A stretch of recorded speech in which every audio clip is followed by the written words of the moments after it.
Hello दोस्तों। भारत में अगर इन्वेस्टमेंट की बात हो तो ज़्यादातर लोग ज़मीन और गोल्ड में ही इन्वेस्टमेंट की बात करते हैं। क्या ये दोनों आपके इन्वेस्टमेंट पर्पज़ के लिए सही है? तो आज मैं ये बताने की कोशिश करूँगा कि क्या गोल्ड एक इन्वेस्टमेंट का अच्छा ऑप्शन है?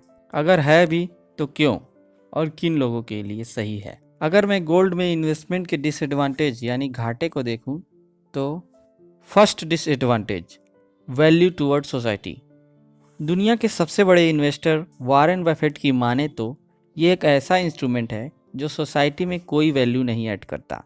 अगर हम इन्हीं पैसों को लोगों को दे तो लोग इनसे बिजनेस करेंगे और देश को विकसित करेंगे और लोगों के लिए नए जॉब क्रिएट होंगे। और तो और अगर हम ध्यान से देखें तो इसमें इन्वेस्टमेंट करना जुए की तरह है, क्योंकि हमें उस वक्त का इंतज़ार रहता है कि कब इसकी वैल्यू बढ़े और हमें इससे प्रॉफिट मिले, जैसे आजकल हम लोग बिटकॉइन और डिजिटल कॉइन के साथ करते हैं। जबकि स्टॉक्स आपको डिविडेंड देते हैं और रियल एस्टेट से आपको रेंटल इनकम प्राप्त होता है। सेकेंड डिसएडवांटेज, दूसरा डिसएडवांटेज ये है कि हम इसकी इंट्रिंसिक वैल्यू नहीं निकाल सकते, यानी इसका वास्तविक मूल्य क्या होना चाहिए, क्योंकि ये डिमांड और सप्लाई से घटते बढ़ते रहते हैं। इसका कोई निश्चित ग्राउंड नहीं है जिस पे हम इसकी वास्तविक मूल्य निकाल सकें। बस हम लोग पिछले भाव को देखकर खरीदते रहते हैं, जैसे कि सस्ता है तो खरीद लिया जाए या महंगा है तो बेच दिया जाए। इसीलिए इसमें वैल्यू इन्वेस्टर्स इन्वेस्ट नहीं करते। Third disadvantage, very minimum return. तीसरा सबसे बड़ा प्रॉब्लम ये है कि ये ज़्यादा रिटर्न नहीं देता है। अगर पिछले 40 वर्षों का रिकॉर्ड देखें तो पता चलेगा कि ये बस 8 से 10% से ग्रो हुआ है, तो इसका रिटर्न लॉन्ग टर्म में 10% से भी कम है, जबकि 7 से 8% की तो इन्फ्लेशन रेट ही रही है। तो हमें 1 से 2% का ही रियल रिटर्न मिलता है।